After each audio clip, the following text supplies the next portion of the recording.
नमस्कार दोस्तों, आज मैं आप लोगों के साथ मृदुला सोरल जी की लिखी हुई कहानी तलाक लेकर आई हूँ।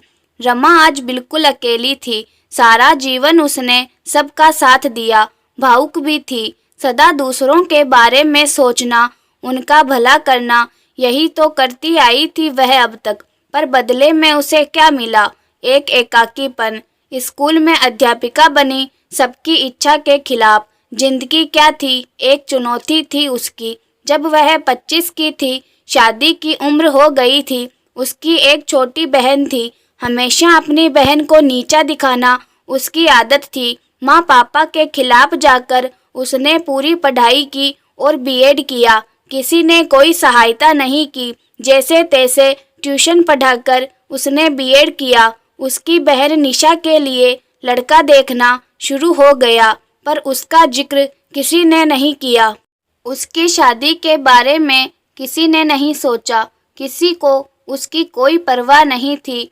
फिर निशा की शादी पक्की हो गई। उसकी शादी में पहली बार उसको शर्मिंदगी का सामना करना पड़ा।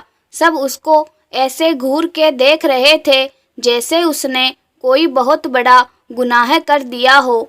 वह सबसे खफा थी। सब ने मिलकर उससे बदला ले लिया था, उसको नीचा दिखा दिया, और वह सोच रही थी कि काश यह धरती फट जाए और वह इसमें समा जाए। ऐसा भी क्या कर दिया था उसने?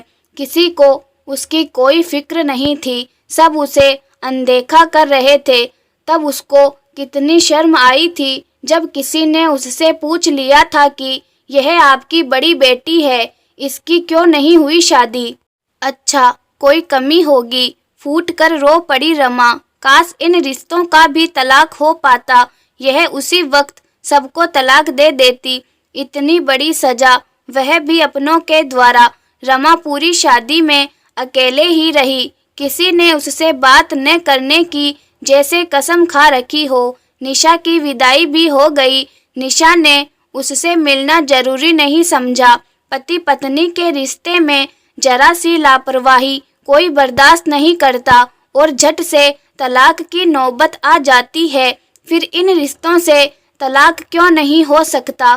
परिवार में कोई किसी को न भी चाहे तो भी साथ रहना पड़ता है। आखिर क्यों? न प्यार न भावना, फिर भी बस एक दूसरे से जुड़े रहने की मजबूरी। रमा सोच सोच में बीमार पड़ गई। नौकरी पर जाती और घर आ जाती। सब जैसे उसे भूल से गए थे। देखते ही देखते निशा के 2 बच्चे भी हो गए, पर उसकी शादी की किसी ने सुध भी नहीं ली। कितनी बार मन किया कि खुद ही पसंद करके शादी कर ले, पर हिम्मत ही नहीं हुई। एक नौकरी पर खफा थे सब लोग। ऐसा करने पर पता नहीं कैसा सलूक होगा। बस यही सोच कर रह जाती। खून के रिश्तों का तलाक तो नहीं हो जाता ने, बस असमंजस हो जाता। पीड़ा हो या दर्द, सब कुछ सहना ही पड़ता है। तब जमाना भी आजकल के जैसा नहीं था। प्रेम विवाह को लोग गलत ही नज़रों से देखते थे। रमा ऐसी ही असमंजस में बस जी रही थी। घर में पापा थे, भाई था, माँ थी, भाभी थी, फिर भी वह अकेली ही थी। सब अपनी ही जिंदगी में मस्त थे। वह सबसे बात करती, वक्त पड़ने पर सहायता भी, फिर भी कोई उसे तवज्जो नहीं देता। पड़ोस में भी किसी को कोई ज़रूरत होती तो वह ज़रूर जाकर खड़ी होती थी। पर यह वह रिश्ते थे जो वक्त पड़ने पर ही मिलते थे। मतलब पूरा हुआ न कि मेलजोल खत्म।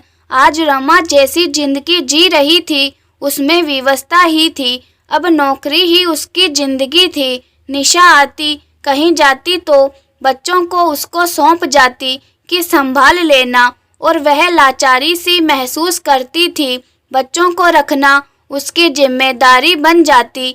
आज वह सबके यूज की चीज बन गई थी। माँ बीमार होती तो उनकी देखभाल वही करती, पर ठीक होते ही माँ सीधे मुँह बात भी नहीं करती। जैसे वह बेटी न होकर सिर्फ नर्स हो, किसी की आया हो या फिर घर की नौकरानी। रमा आज यही सब सोच रही थी कि इससे तो अच्छा वह काश इन रिश्तों से तलाक ले पाती, खत्म ही हो जाते यह रिश्ते। क्या अपने ऐसे होते हैं? क्या माफ़ी नहीं दे सकते यह अपने? माना वह समय औरतों के नौकरी का नहीं था, घर की 4 दीवारें ही उसकी दुनिया थी, पर क्या नौकरी करना अपराध था? क्या किसी की माँ भी इतनी कठोर हो सकती है? क्या छोटी बहन की पहले शादी का मतलब बड़ी बहन में खोट होना होता है? आज यह सब सवाल किसी के लिए मायने नहीं रखते। अब जमाना बदल गया है, सब अपना स्वार्थ देख रहे हैं और रिश्तों को झट से तोड़ भी रहे हैं। सबकी अपनी पसंद है, नौकरी में हर लड़की तरक्की ही कर रही है, किसी रिश्ते के कोई मायने ही नहीं रह गए। पर रमा जो आज बूढ़ी हो चुकी है, बिल्कुल अकेली ही थी। आज अपना कहने के लिए उसका कोई नहीं है, क्योंकि तब उसने माँ पापा का साथ उस समय तक दिया जब तक वह इस दुनिया में रहे। उनकी खिलाफत करके सजा ही भुगतती रही, पर उसकी किसी ने कद्र नहीं की। आज कुछ भी कर लो, सब आंखें मूंद रहे हैं, गलती छुपा रहे हैं। और एक तरफ रमा है जो जिंदगी भर यही सोचती रही कि काश हर रिश्ते का तलाक हो पाता, तो विवशता के रिश्ते तो नहीं रहते, खून के रिश्ते कभी नहीं टूटते बिखरते, बोझ जरूर बन जाते हैं, पर इनका कभी तलाक नहीं होता। बस यूं ही खुशी और गम के बीच यह रिश्ते सदियों से चले आ रहे हैं।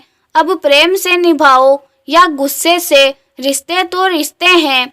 तो दोस्तों, आप लोगों को आज की यह कहानी कैसी लगी कमेंट करके ज़रूर बताएं। कहानी अच्छी लगी हो तो लाइक तथा चैनल पर नए हैं तो मेरी कहानियाँ को सब्सक्राइब ज़रूर करें।